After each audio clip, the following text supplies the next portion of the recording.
que no sea necesario prácticamente, por si hay alguien nuevo. Voy a presentar a Laura Kay, que es el alma mater de Umbral, y por supuesto que es la comisión coordinadora del mismo. Es miembro de la Fundación Europea para el Psicoanálisis, colabora en la revista Trauma, ensayos de investigación psicoanalítica, y bueno, ahora nos va a dar la clase. Es un cuadro. ¿Es un cuadro?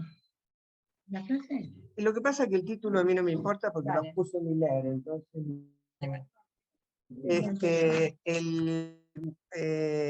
Lacan no le ponía títulos a los seminarios. O sea que Perdón, en el es de la línea de la luz.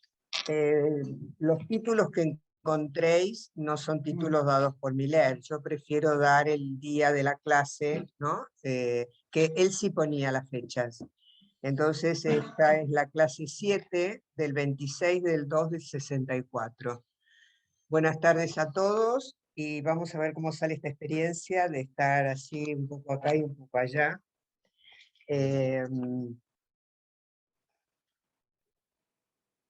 Normalmente la bibliografía de una clase se cita al final, pero no será el caso. Desde la primera vez que estudié esta clase, me he quedado absolutamente sorprendida de la erudición que muestra Lacan. Se trata de una sola clase que transcripta no tiene más de 10 páginas y encontramos 18 referencias. De la pintura, Archimboldo, Dalí, Durero, Goya y Holbein. De la literatura, Aragón, Diderot y Valéry. De la filosofía, Berkeley, Descartes, Heidegger, Merleau-Ponty, Sartre. De la historia del arte, Agrippa, Alberti, Baltrusaitis y Vignola. Del psicoanálisis, solamente Sigmund Freud. Me gusta ir a las referencias. Obviamente es imposible leerse todo esto porque sería para un curso de 4 o 5 años más o menos. Entonces les voy a decir les voy a ir diciendo qué es lo que yo fui tomando. Estamos leyendo esta clase 58 años después de que Lacan la presentara en la Escuela de Altos Estudios. Sabéis que este seminario es el seminario de la fractura, entonces él deja la Internacional Psicoanalítica y es acogido en la École des Hautes Études de París. En esta década del 60 del siglo pasado, lo que se llamó los 60s, París era epicentro de creatividad y pensamiento. El arte, con sus enormes pintores, poetas, actores, cineastas, está en plena ebullición aún. Desde inicios del surrealismo hasta la época hippie, no decaerá. Lacan cita a pensadores y artistas de su tiempo, y vamos a empezar por ahí. Yo he tomado Aragón y Merleau-Ponty. Y después a Baltrusaitis, por la cuestión de la anamorfosis. Luis Aragón falleció en 1982 con 85 años, recorre toda esta época, desde el inicio del surrealismo hasta, desde la Primera Guerra Mundial, en realidad, hasta el 82. Fue médico en la Primera Guerra Mundial y luego se inclina por la escritura. Forma parte del dadaísmo para acabar fundando con Breton el movimiento surrealista. Poeta y escritor, fue un convencido comunista que se posicionó contra las injusticias de su época, junto a muchos de sus colegas, contra el colonialismo francés primero y contra el fascismo de España y luego de Alemania. Su gran amor y su compañera de vida fue la escritora rusa Elsa Triolet. Elsa Triolet es un personaje muy importante dentro de la literatura y fundamentalmente fue una gran traductora de todos los escritores rusos al francés. Ella había nacido en el seno de una familia judía llamada Kagan, en Rusia, de donde emigraron en 1918, cuando Elsa tenía 22 años. Llega a París y a los 23 años se casa con un militar francés que se llamaba Triolet. Y este es el apellido con el que ella va a firmar toda su obra literaria y también sus traducciones, a pesar de que se separó a los 2 años. Lo dejó para viajar. Pero va a firmar su obra con ese nombre. Lo abandona para dedicarse, además de a viajar, a la literatura. Al regresar se vincula con el grupo de los surrealistas y en 1928 se enamora de Aragón, con quien compartirá toda su vida, ideales, lucha y creatividad. Forman parte de la resistencia francesa durante la Segunda Guerra y ella asistirá y escribirá como reportera en los juicios de Nuremberg. Además de sus propias novelas, ha trabajado como traductora, lo que les comentaba antes, de los grandes escritores rusos. Considerar a Elsa solo como musa de Aragón es tenerla muy poco en cuenta. Por eso me pareció pertinente acercarnos un poco a esta talentosa mujer. Lacan preludia esta clase con un poema del libro El loco por Elsa, editado en 1962. Ya antes, en 1942, 20 años antes, le había dedicado otro libro a Aragón que se llama Los ojos de Elsa. El poema es contracanto y Lacan lo inicia el seminario con este poema. En vano llega tu imagen a mi encuentro y no me entra donde estoy quien solo la muestro. Tú, volviéndote hacia mí, solo encuentras en la pared de mi mirada tu sombra soñada. Soy ese desdichado comparable a los espejos que pueden reflejar, pero no pueden ver. Como ellos, mi ojo está vacío y como ellos, habitado por esa ausencia tuya que lo ha cegado. Es una maravilla. Nos aclara que hace tiempo ya había citado este poema, sin imaginarse que daría tanto valor a la mirada muchos años después, inspirado por el concepto de repetición de Freud. A la vez, en el capítulo anterior, que había trabajado Alejandro, ya aparece el libro de Merleau-Ponty citado, Lo visible y lo invisible, que Lacan vincula a la función escópica y a su relación con la repetición. Este libro es la última obra de este filósofo interesado por la psicología primero y cercano al psicoanálisis después. Es un gran lector de Husserl, quien se apoya en la frase de Brentano: toda conciencia es conciencia de algo, lo que implica que toda conciencia es intencional, base de los criterios de realidad y objetividad.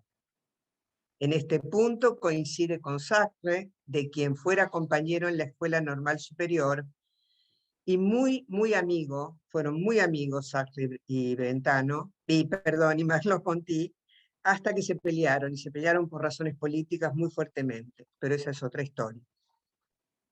Desde el acerto de Brentano, Merleau-Ponty va a avanzar sobre su tesis. Lo cito: toda conciencia es conciencia perceptiva.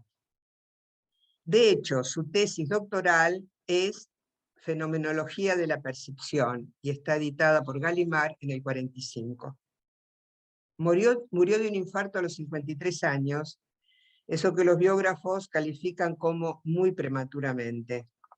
Y lo último que había escrito y publicado era El ojo y el espíritu en 1960, un año antes de morir. Entonces deja abundante escritura sin publicar, entre ellas las páginas que se editarán póstumamente y que Claude Lefort tituló Lo visible y lo invisible. No es un título de Merleau-Ponty, ¿ok? Me apoyo en la lectura de un artículo de Jusmet que lleva el mismo título.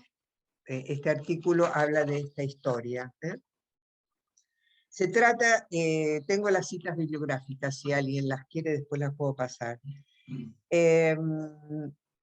Entonces, se trata de la publicación de unas 150 páginas que se suponen podrían, lo dice Claude Lefort y Jusmet lo cita él, se trata de la publicación de unas 150 páginas que se suponen podría haber sido la introducción de una obra mayor. Allí Merleau-Ponty abunda en su tesis sobre el cuerpo como sujeto de la percepción y el valor de lo invisible. Eso que surge de la materia sin ser material y que solo puede ser visto por algunos sujetos. Por supuesto, por ejemplo, los artistas. Obviamente, también los poetas. Eso que ve Aragón en el lugar de la ausencia de Elsa. Eso psíquico, dice Lacan, que se detiene a explicar que esta palabra surge de psique, tal como psíquico lo es de psique.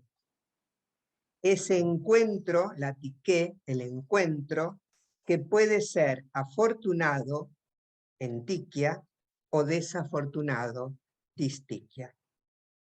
Entonces el discurso de Lacan pega un salto acrobático y cita a Paul Valéry, que vivió de 1871 a 1945. Sin nombrarlo.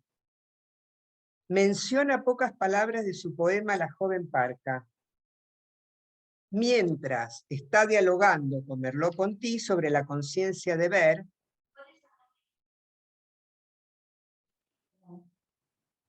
Bien.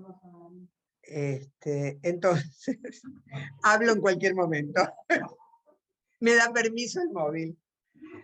Entonces,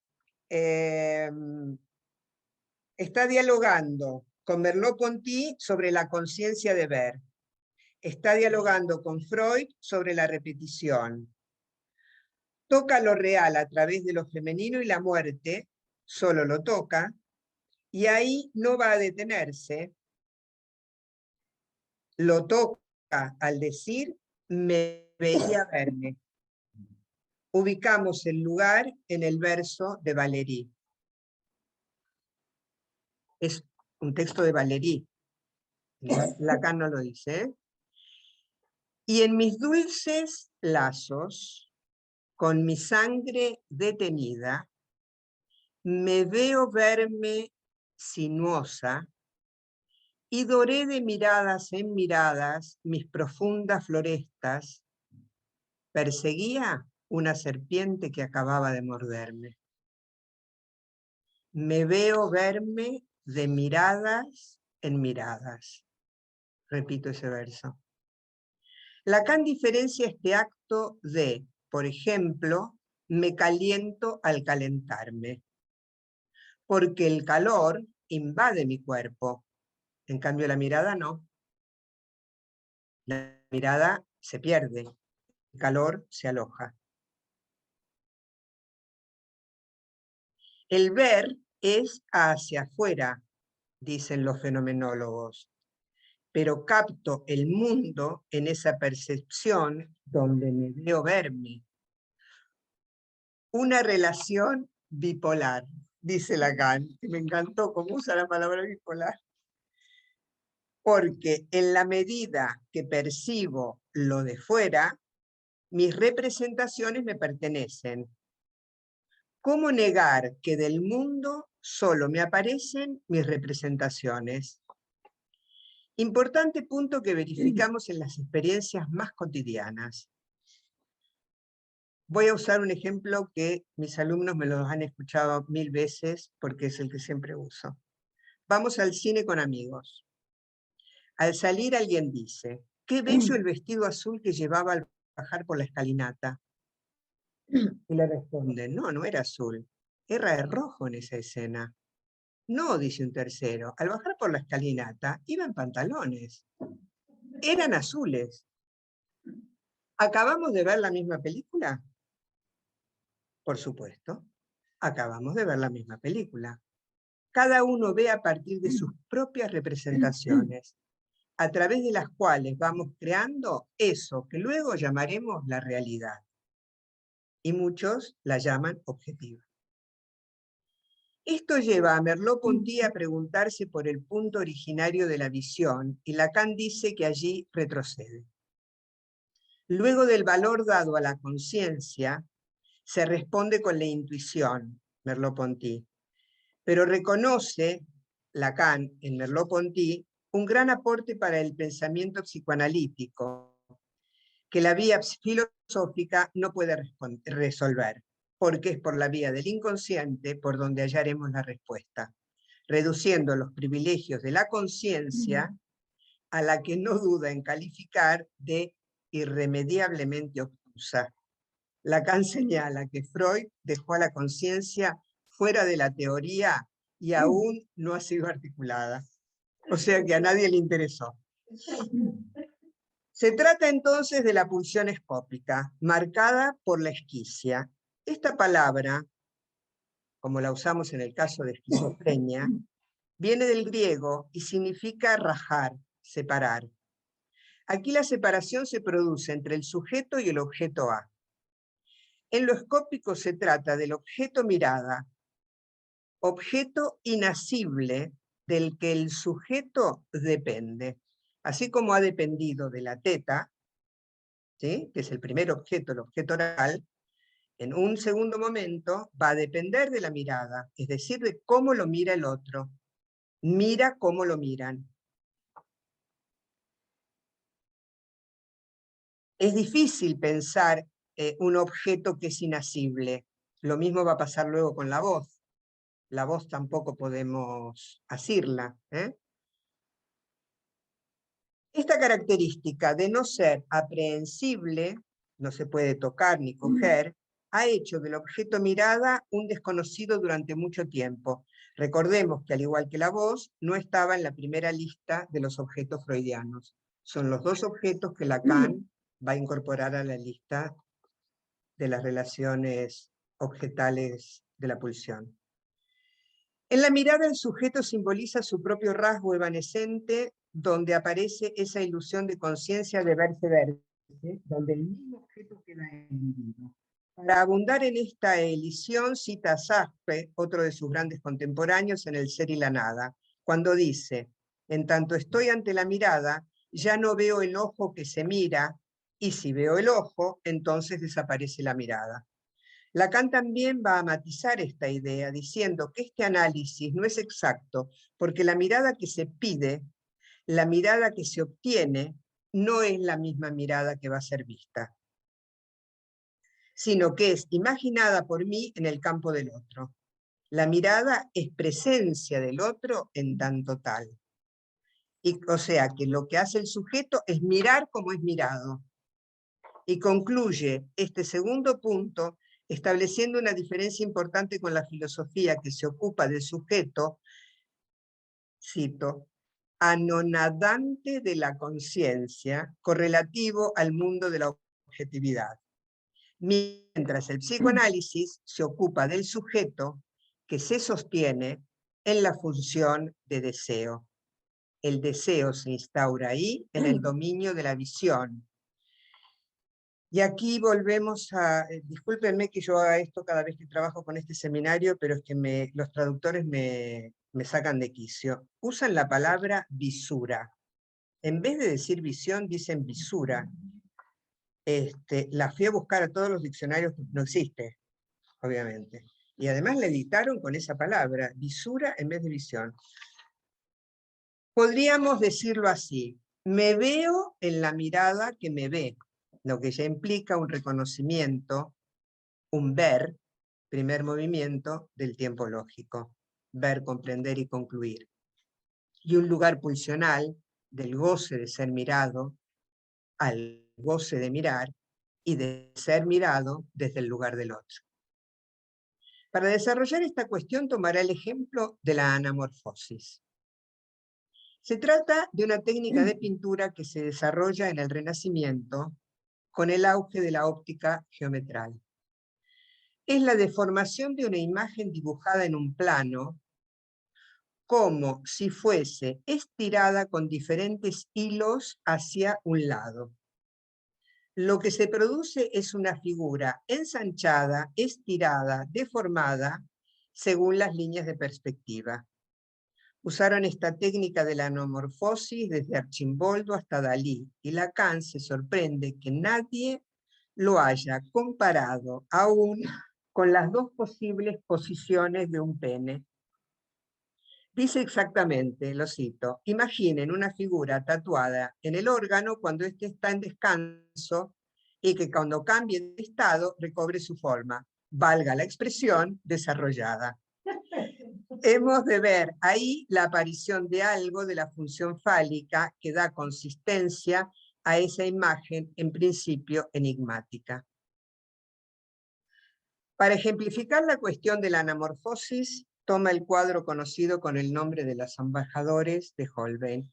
Y ahora le pido a Ale, por favor, si podemos ponerlo. Es un cuadro que todos habéis visto, también podéis abrirlo en los móviles si lo queréis tener más cerquita, porque vamos a ir a algunos detalles del cuadro, que no sé si yo voy a poder marcar exhaustivamente, pero si ponéis Los embajadores de Holbein, y desde ya les cuento, enseguida les aparece en Google. Sí, y acá está también, en la tapa del seminario francés, sí, y es el cuadro que nosotros hemos utilizado para toda la difusión del seminario. Cada convocatoria del seminario en Facebook, en la página web de Umbral y tal, también lo tenéis. Entonces, el nombre original de este cuadro no es Los embajadores, vamos a empezar por ahí. Se llama Jean de Dentiville y en inglés, and George de Selve. O sea, que en principio se trata del retrato de estos dos hombres, Dentiville y de Selve. Estamos en tiempos en que ya no solo la nobleza se hacía pintar, sino que hay una nueva clase con riqueza y prestigio suficiente para aspirar a ser retratados y contratar a los artistas según sus gustos. Y yo, que he pasado por este seminario, no sé, 10 veces tal vez, o más, decidí esta vez, para no aburrirme, tomar algún otro aspecto, que es la época, porque vi que este cuadro está pintado en 1533. Y dije, bueno, vamos a ver qué pasaba en Europa en 1533. Ahora, con esta cuestión de la guerra de Ucrania, me parece importante pensar qué está pasando en Europa en los distintos momentos de algún acontecimiento, porque está todo muy ligado en este continente. Entonces, 1533. Diremos que Carlos V es emperador de Alemania y primero de España. Está gobernando aquí. Y el poder europeo está compartido entre Francisco I, que reina en Francia, el Papa Clemente VII en Roma y Enrique VIII en Inglaterra, quien ya había roto con el Vaticano para casarse con Ana Bolena, a quien llamaron la puta del rey, y que será la madre de la gran Elizabeth I de Inglaterra. Nace Elizabeth ese año, 1533, y Holbein asiste al bautismo de esta pequeña, con estos dos embajadores, uno de Francisco I de Francia y el otro de la Iglesia, porque se trata de un obispo. Esta breve pincelada histórica es para ver en qué ambiente de poderío político, reforma religiosa y riqueza económica se movía Holbein. Ambiente que inspira su obra. Nació en Augsburgo, creció en Basilea, contemporáneo de la Reforma luterana. Desde joven fue reconocido como gran retratista, tan es así que las imágenes que se nos aparecen, que vemos cuando decimos Tomás Moro o Erasmo de Rotterdam, son los cuadros que él les pintó. Pasó a la historia como Holbein el Joven y se lo considera una excepción en su época. No hizo parte de ninguna escuela y tampoco creó una. A partir de 1535 fue nombrado por Enrique VIII pintor de la Casa Real. Sabemos que en Londres está el museo de retratos más importante del mundo, con mucha de su obra, y podemos encontrar los embajadores en la National Gallery, también en esta ciudad. Yo tengo una experiencia muy especial. Mi primer lugar de migración fue Londres, yo no vine a Barcelona. Llegué a Londres con 27 años. Y en la primera visita que hice a la National Gallery, la hice con una guía. Y entonces, al pararnos delante de los embajadores, yo ni había leído la Cana a los 27 años, al pararse delante de los embajadores, explica cómo ver la anamorfosis. No la vi ni por casualidad. Y entonces, como eran gratis los museos en Londres en esa época, me iba todos los días a ver cómo hacía para encontrar la calavera. Y la encontré, ¿eh? Una vez que uno la ve, no la pierde más, es interesantísimo. Pero antes de ir a la calavera, vamos a ir a los retratados.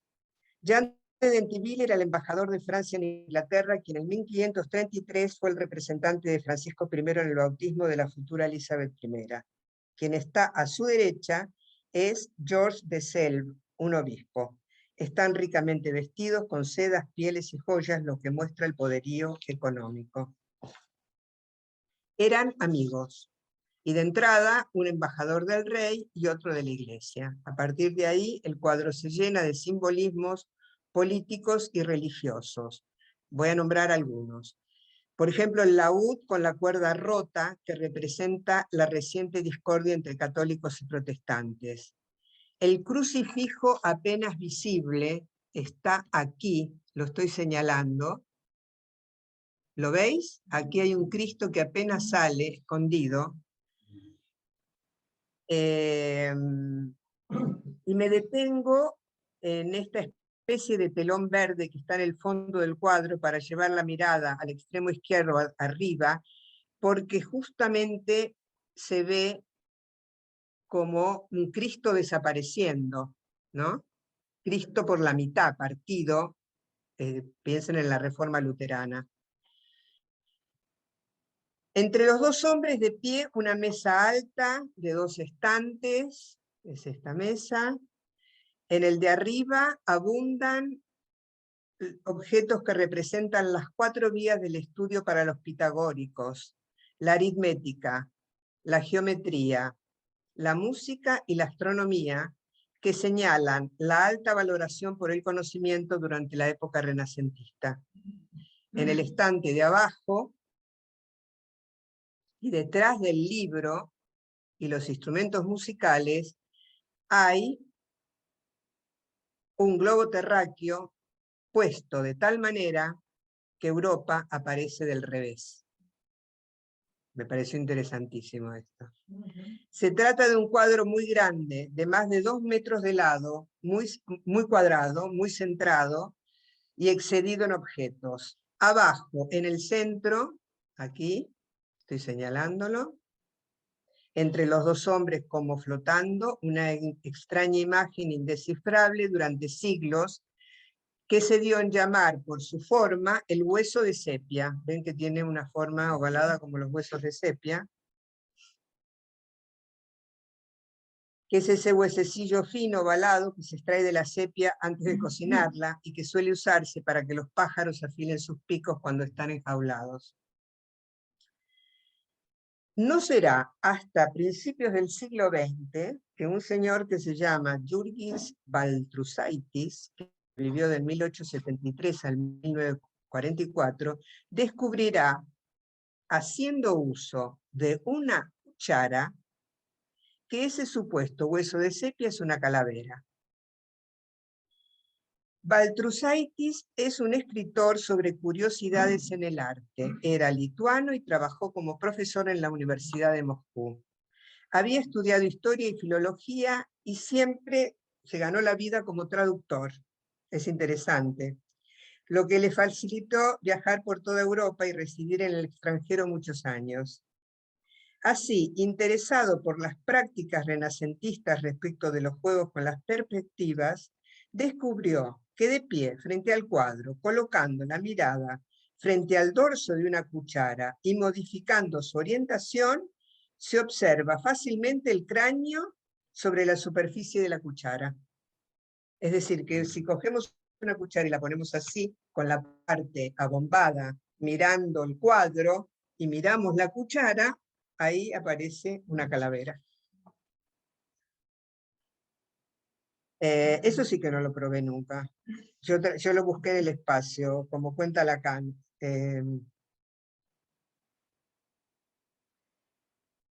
Así, 4 siglos después, resulta que el hueso de sepia es una calavera. La muerte tarda en ser reconocida y a veces ni ocurre. Se vive ignorándola, no se ve. La palabra anamorfosis viene del griego. Etimológicamente significa ana, inversión, y morfe, forma. Pero no se usa exactamente para hablar de una forma invertida, sino deformada. Luego de haberse encontrado la calavera en una cuchara, podemos buscarla directamente con la mirada en el cuadro. Lo miramos con cierta distancia y como alejándonos, nos vamos moviendo hacia la derecha lentamente y veremos aparecer la calavera solo en un punto y desde un lugar. Con lo cual las cosas no son según el cristal con que se mira, según desde dónde miramos. Cuando el símbolo de la muerte aparece flotando entre los embajadores, el cuadro cobra el sentido de una vanitas. Las vanitas son producciones artísticas que muestran la inutilidad de las riquezas ante la fugacidad de la vida y la certeza de la muerte. Pero este género artístico se desarrollaría un siglo más tarde de nuestro 1533, en que Holbein pinta Los embajadores, lo que muestra una vez más ese genio solitario de Holbein. Las vanitas tienen como objetivo el mostrar a través de una naturaleza muerta de un bodegón los valores cristianos y se harán famosas en los Países Bajos en la comunidad protestante.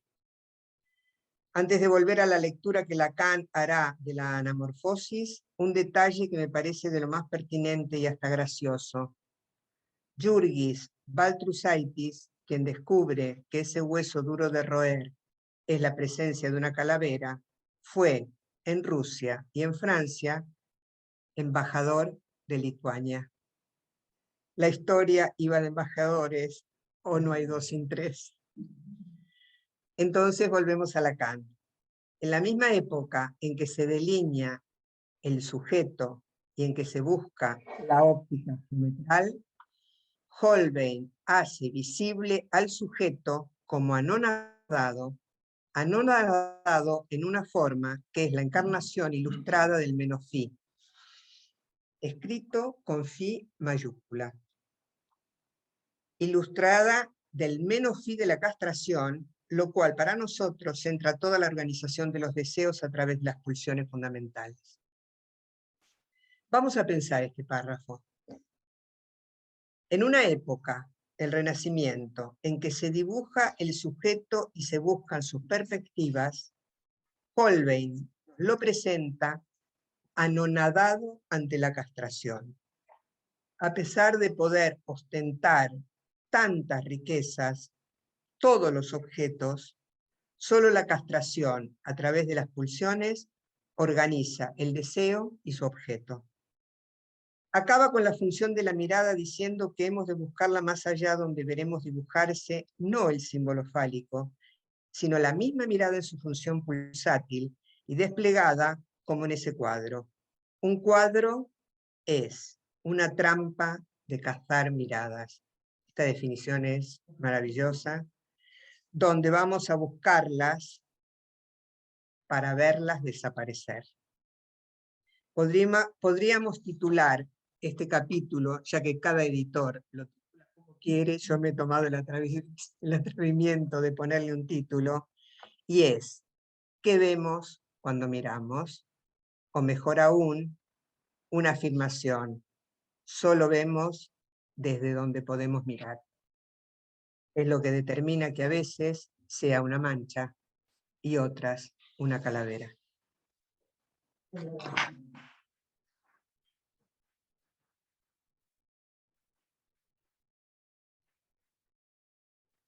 Bueno, evidentemente, a esta clase fantástica la hemos aplaudido.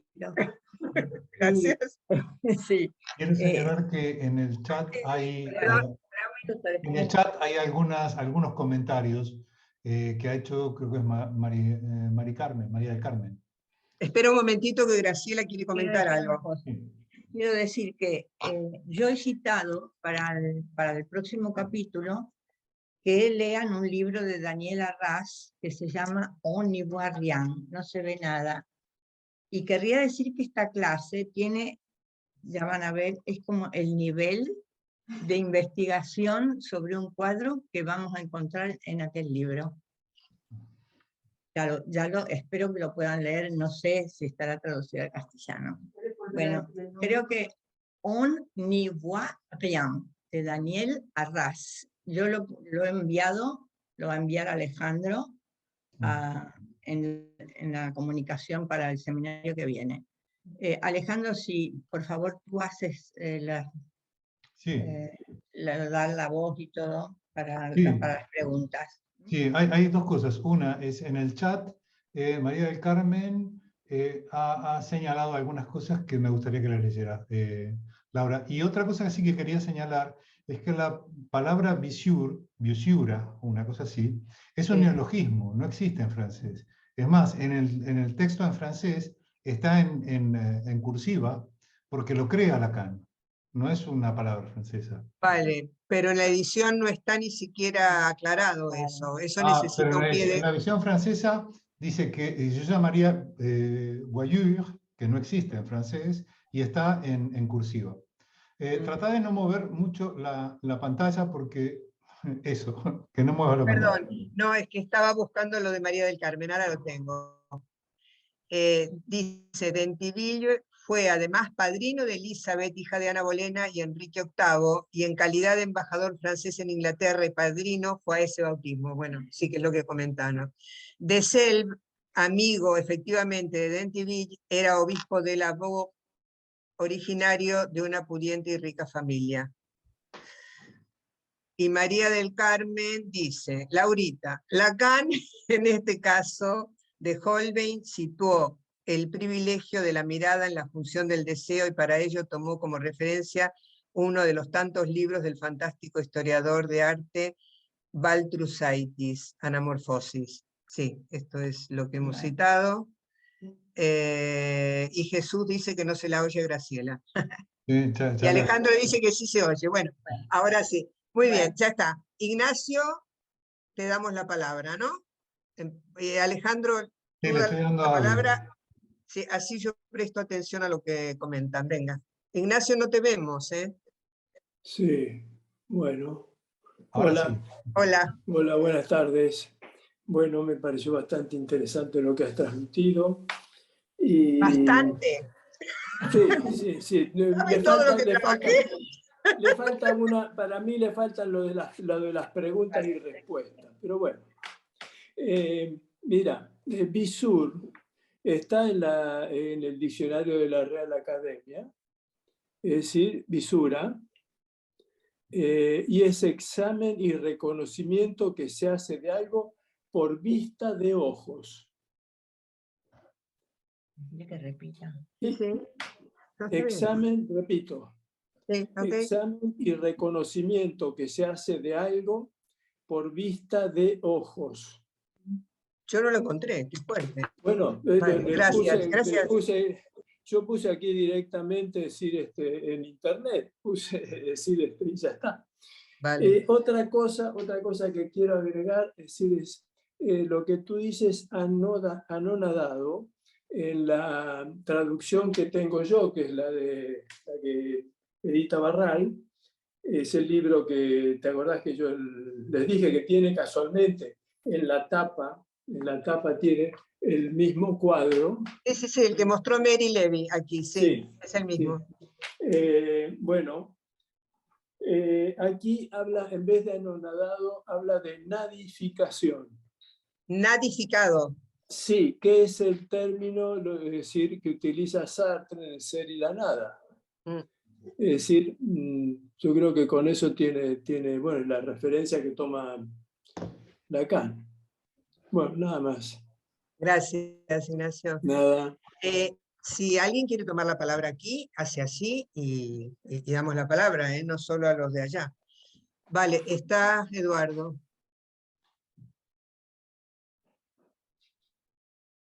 ¿Ahora se me oye, sí? Sí. Sí. Bueno, soy de allá, no soy de aquí, esta vez.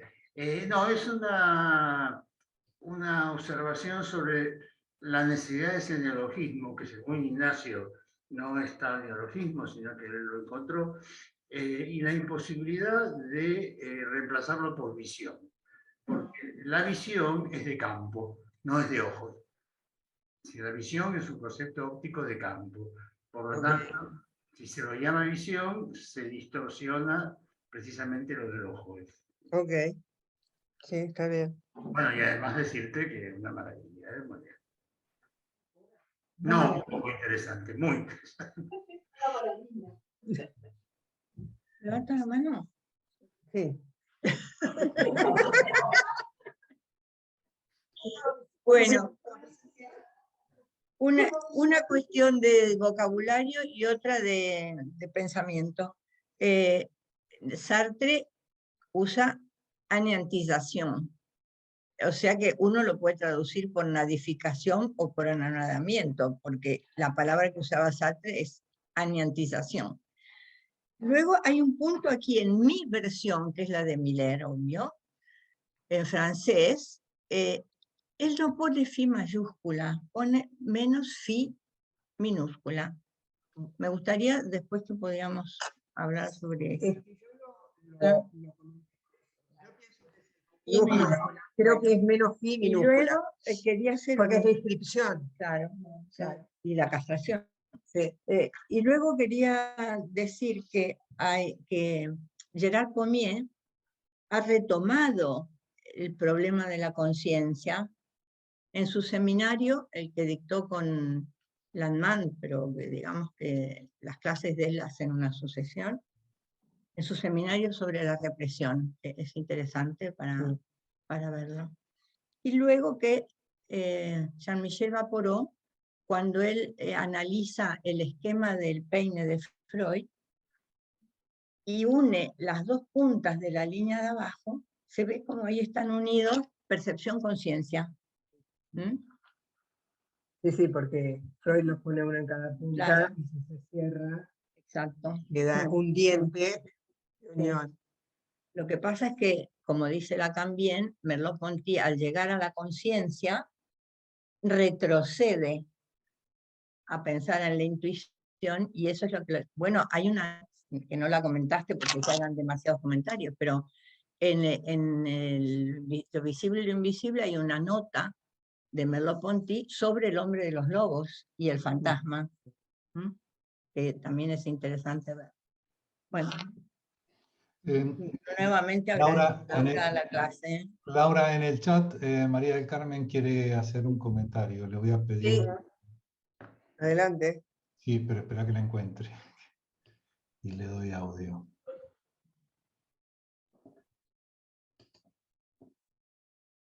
Te tienes que activar el micrófono. Ahí está. Ya Sí. está, ya está. Sí. Sí se oye bien, Laurita, Sí, sí. ¿no? Sí, Sí, se oye escucha. bien. Ah, perfecto. Oye, felicidades y de nuevo una delicia estar reunidos. Me voy a sesgar del tema que no es el mío, justamente todo el mundo que vosotros tenéis, que es el del psicoanálisis y tal. para volver un minuto nada más al cuadro, que me pareció interesantísimo el análisis. Baltrushaitis utiliza esta anamorfosis entre miles para hacer este trabajo de anamorfosis, precisamente, ¿no? Y lo interesante de Lacan es que justo se detiene en este trabajo de los embajadores, que como bien dices, no se llama así, tiene el nombre de los dos personajes, ¿no? Lo que hace Lacan es eso, él utiliza este cuadro precisamente para llevarlo a su territorio, y allí sí tiene un análisis extraordinario que a mí, como no es mi especialidad, se me escapa, y es la que ustedes están justo detallando. Una pregunta y mi última observación. La observación es, Baltrushaitis es el historiador del arte, hijo también de un teórico del arte. El que primero se interesó por el cuadro fue el padre, pero fue el hijo quien hizo todo este trabajo a posteriori. Él habría nacido sobre 1902 y murió en 1988. Y ya se interesó entonces el Museo del Louvre, antes de morir, de entrevistarlo en relación con Lacan y los embajadores. Fue maravilloso ese trabajo. Está grabado, muy mal grabado, porque es como del año 70 y algo del siglo pasado. ¿Tú lo no tienes, Mari? ¿Sabes dónde está? En YouTube. Imagínense, Ostras, encuentra mira. en YouTube por Baltrushaitis, ahí lo encuentran, y bueno, ahí viene. Y luego, y ya nada más yo, claro, la neófita soy yo, ustedes están todos entre especialistas en la materia, ¿no? Pero a mí, mi pregunta, que era lo último que decía, que comentaba, cuando Lacan se ocupa específicamente de la anamorfosis que aparece en este óleo, que es el que él trabaja, el de Holbein, de los embajadores, yo lo que quería saber, si se puede, más o menos en breve, es qué explicación, si la da, qué explicación le da al hecho de que los artistas empleaban este recurso ignorando completamente la especulación lacaniana que vendría después, muchos siglos después. La anamorfosis aparece, yo sé que es un asunto de geometría euclidiana, ¿no? Pero la preocupación de esta deformación viene de muy antiguo, si quieres desde Grecia y Roma, documentada. Se lleva a la precisión desde Piero de la Francesca, y ya luego, desde luego, Holbein y otros la llevan a su exquisitez absoluta, ¿no? Tanto que un Lacan se preocupa de lo que escribió precisamente Baltrushaitis, que fue quien la definió por del todo, ¿no?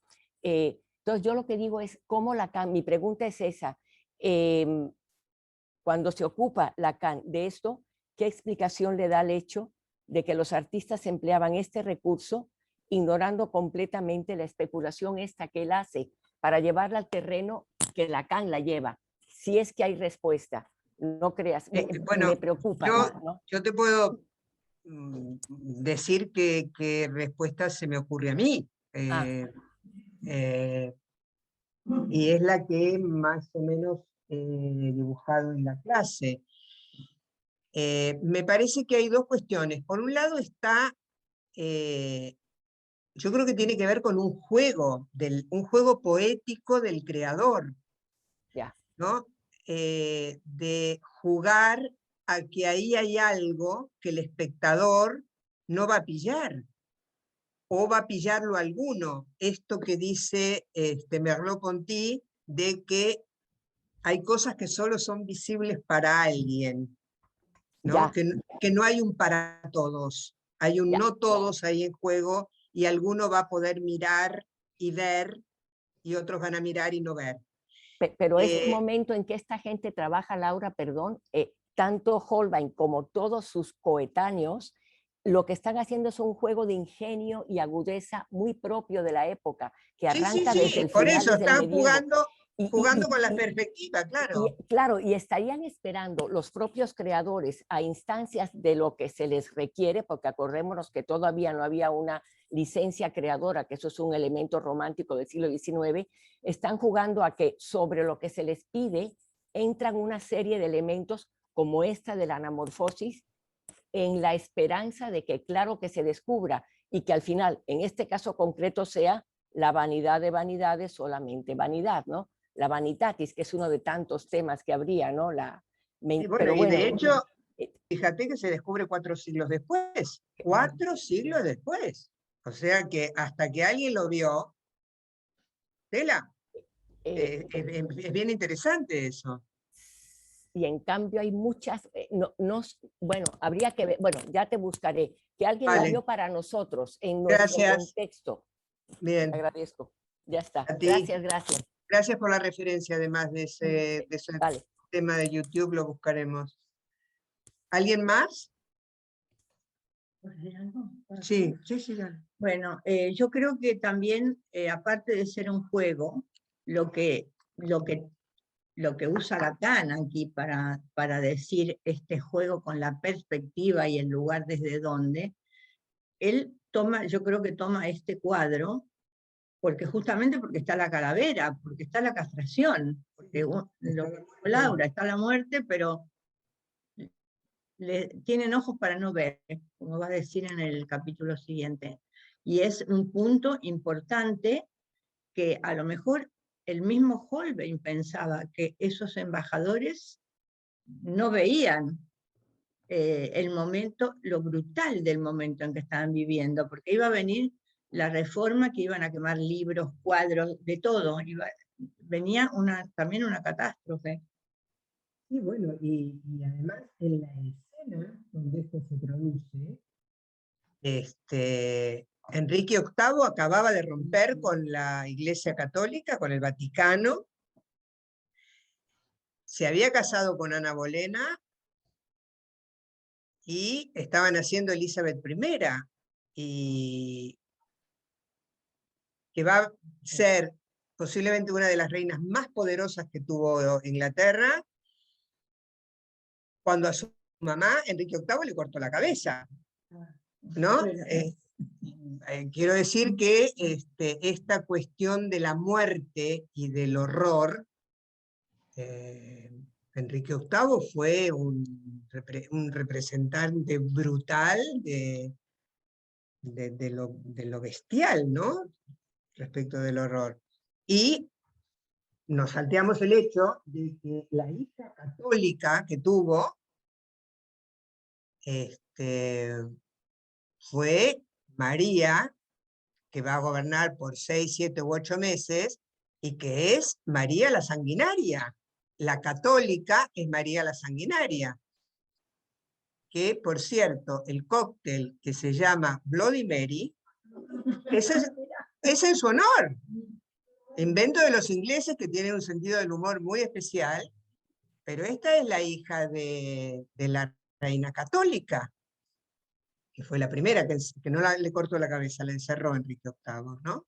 Pero la primera heredera, la mayor, la hermana mayor, era María, no era Elizabeth. Lo que pasa es que fue tan sanguinaria porque empezó a cortarle la cabeza a todos los protestantes, ¿no?